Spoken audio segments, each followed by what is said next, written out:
नमस्कार सभी को, आप सभी का हमारे सस्ते कैमरे वाले ब्लॉग में स्वागत है।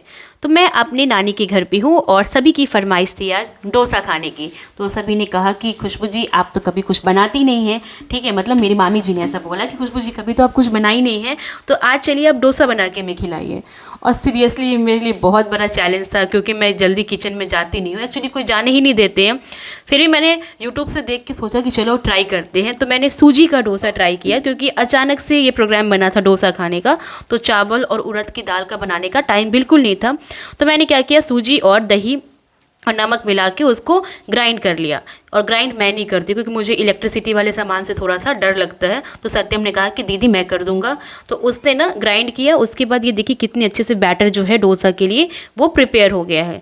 तो ना चूँकि हमारे घर में लगभग 8 लोग थे, तो 8 लोगों के लिए डोसा बनाना था, तो इसलिए हमें 2 बार करके करना पड़ा। फिर मैं ना इसे फेंट रही थी, फेंटते फेंटते हालत ख़राब हो गया क्योंकि बहुत फेंटना पड़ता है। फिर 10 मिनट के लिए मैंने इसको छोड़ दिया। फिर हमने चटनी के लिए जो है सामान को एक जगह करना प्रिपेयर किया। तो सत्यम ने कहा चॉपिंग वाला काम मैं कर दूंगा दीदी, आप उधर फ्राई कर लीजिए। तो फिर मैं उधर बादाम लेके, मतलब सब कुछ बादाम नारियल ये सब लेके आई। मतलब बादाम मैंने कढ़ाई में डाला, ठीक है, देखिए किस तरीके से कढ़ाई में डाला बादाम। मतलब मुझे बहुत खुशी हो रहा था कि किचन में जब जाती हूँ ना तो खाना बनाने में बहुत आनंद आता है, लेकिन आता ही नहीं बनाने, सबसे बड़ा डिमेरिट यही है। फिर मैंने इसको फ्राई किया, अच्छे से रोस्ट कर लिया। और जब ये हल्का सा मतलब पक गया था तो फिर मैं इसको उतारती हूँ, ठीक है, क्योंकि मुझे इसको क्या करना था, ग्राइंड करना था। तो बादाम, नारियल और लहसुन इन तीनों को फ्राई करके बिना तेल का, ठीक है, और इसको आपको क्या करना है तो ग्राइंड करना है। और देखिए सत्यम वापस से ग्राइंड करने वाला काम कर रहा है। इसने थोड़ा पानी डाल दिया उसमें क्योंकि धुआं आने लगा था, ठीक है। तो फिर पानी डाल के उसको फाइनली ग्राइंड हो गया। और ये देखिए इस तरीके से ये तैयार हो गया। लेकिन ये पूरी चटनी अभी तैयार नहीं हुई है। फिर मामी आ जाती है, उन्होंने बोला कि चलो सांभर में आपका मदद कर देती हूँ, ठीक है। तो मामी ने सांभर प्रिपेयर किया। देखिए किस तरीके से सारे मसाले को डाल रही है। और ये भी मतलब आश्चर्य है कि मामी का भी पहली बार था सांभर बनाना, क्योंकि मामी इस तरीके का डिश जल्दी नहीं बनाती, क्योंकि मेरे घर में कोई, मेरी नानी के घर में कोई ये सब चीज़ पसंद नहीं करते हैं। फिर करी पत्ता हमने भूल गए थे, तो मैं सत्यम करी पत्ता निकलते हैं लेने के लिए। फिर हमने फाइनली करी पत्ता ढूंढ लिया। उसके बाद आके उसको फाइनली तोड़ वोड़ लिया करी पत्ता को, ठीक है। सत्यम बहुत ज़्यादा हेल्प किया है, बहुत ही ज़्यादा अच्छा लगा, ठीक है। फिर अब देखिए सबसे ज़्यादा, आप ये देखो यहाँ पे आपको हंसी भी आएगी। मैं छोका लगाने के लिए ना कलछुल ली, उसके बाद तेल डाली उसमें। उसके बाद काला वाला जो सरसों होता है, काली वाली सरसों डाल के मिर्च डाल दी है। और सत्यम ने क्या गड़बड़ किया था ना, करी पत्ता को उसने धुल के पानी में रख दिया था। और मुझे चाहिए था क्योंकि जो चटनी बना रही थी उसमें छोंक में करी पत्ता भी डालना था ना। तो जैसे ही मैंने करी पत्ता डाला ना, अभी आप देखोगे क्या होगा, ठीक है। देखिए जैसे ही मैं इसमें करी पत्ता डाल रही हूँ किस तरीके से इसने आग पकड़ लिया। अब तो मेरी डर से हालत ख़राब हो गई थी। फिर उसको जल्दी जल्दी मैंने कटोरी में डाल के और उसको ऐसे ऐसे करके मिला दिया, तब जाके वो आग शांत हो गया।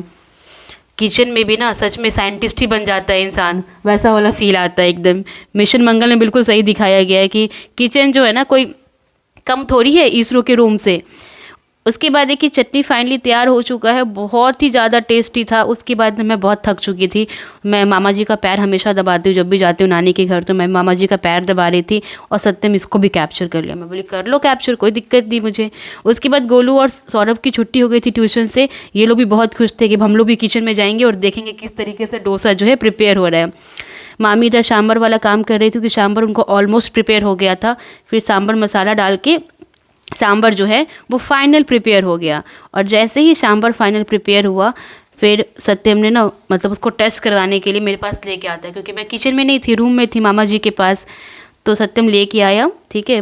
भाई लोग बहुत अच्छे मेरे। फिर उसने मुझे टेस्ट करवाया। जब मैंने टेस्ट किया सच में यार बहुत ही ज़्यादा टेस्टी था। उसके बाद मैं फिर डोसा का ना मसाला तैयार कर रही थी अंदर डालने के लिए उसको। फिर तेल डालते हैं, फिर सरसों डालते हैं काली वाली, ठीक है, प्याज, फिर कुछ हरी मिर्च। उसके बाद हमने क्या किया, उसमें नमक डाला, हल्दी डाला, ठीक है, और मिर्च डाला, ठीक है। फिर तीनों को डाल के फ्राई कर दिया, ठीक है, हल्का ही फ्राई किया। देखिए मैं मसाला डाल रही हूँ। ये मैं आपके साथ ना रेसिपी भी शेयर कर रही हूँ किस तरीके से मैंने इस चीज़ को बनाया है डोसा को, क्योंकि पहली बार बनाई थी ना मैं। उसके बाद फिर उसमें सारा मसाला डाल के हल्का सा फ्राई करते हैं उसको, क्योंकि ज़्यादा पकाना नहीं होता। ये सारा कुछ ना मैं इमेजिन करके कर रही थी, क्योंकि जब मैं डोसा खाती हूँ तो किस तरीके से उसमें अंदर रहता है मसाला, उस चीज़ को फील करके यहाँ पे मैं इस मसाले को प्रिपेयर कर रही थी। फिर आलू डाल के मैंने उसमें उसको अच्छे से फ्राई कर दिया, ज़्यादा देर फ्राई नहीं किया, हार्डली 5 से 10 मिनट फ्राई किया। उसके बाद उसको अच्छे से मैश कर दिया और उसको निकाल लिया। तो हमारा मसाला भी प्रिपेयर हो गया था, सब कुछ प्रिपेयर हो गया था। उसके बाद सबसे डिफ़िकल्ट काम, जिसके लिए सब लोग डरे हुए थे, चैलेंज था डोसा प्रिपेयर करना। तो सत्यम ने कहा कि दी पहले मैं ही ट्राई करता हूँ। ठीक है, तो सत्यम ने पहला ट्राई किया। देखिए किस तरीके से पानी का छिड़काव किया जा रहा है उसके द्वारा। ठीक है, एकदम शुद्ध हिंदी, छिड़काव करके पानी का एकदम उसको। उसके बाद उसने जो पहला डोसा बनाया, सही बोलूँ पहला डोसा अच्छा नहीं बना। ठीक है, वो बेकार सा बन चुका था। तो उसके बाद जब सेकंड डोसा बनाया, ठीक है, तो पहले वाले डोसा से काफ़ी अच्छा डोसा था, मतलब खाने लायक था, क्रिस्पी नहीं हुआ था। ठीक है, लेकिन खाने लायक था, क्योंकि तवा की वजह से ना वो क्रिस्पी नहीं हो पा रहा था। लेकिन फिर भी हमने हार नहीं मानी, कंटिन्यू जो है हमने उसी तरीके का डोसा जो है कंटिन्यू बनाया। देखिए आप देख लीजिए किस तरीके का डोसा जो है सत्यम बना रहा है। उसने भी फर्स्ट बार ही डोसा ट्राई किया था बनाना। टेस्ट वगैरह सब कुछ अच्छा था, बट क्रिस्पी नहीं हो पाया। उसके बाद ना मैं सोची कि इतने लोग हैं, ठीक है, इतने लोग में तो ये अकेले बनाएगा तो बनाते रह जाएगा, और रात भी काफ़ी ज़्यादा हो रही थी। तो मैंने बोला कि ठीक है चलो अब मैं भी ट्राई करती हूँ।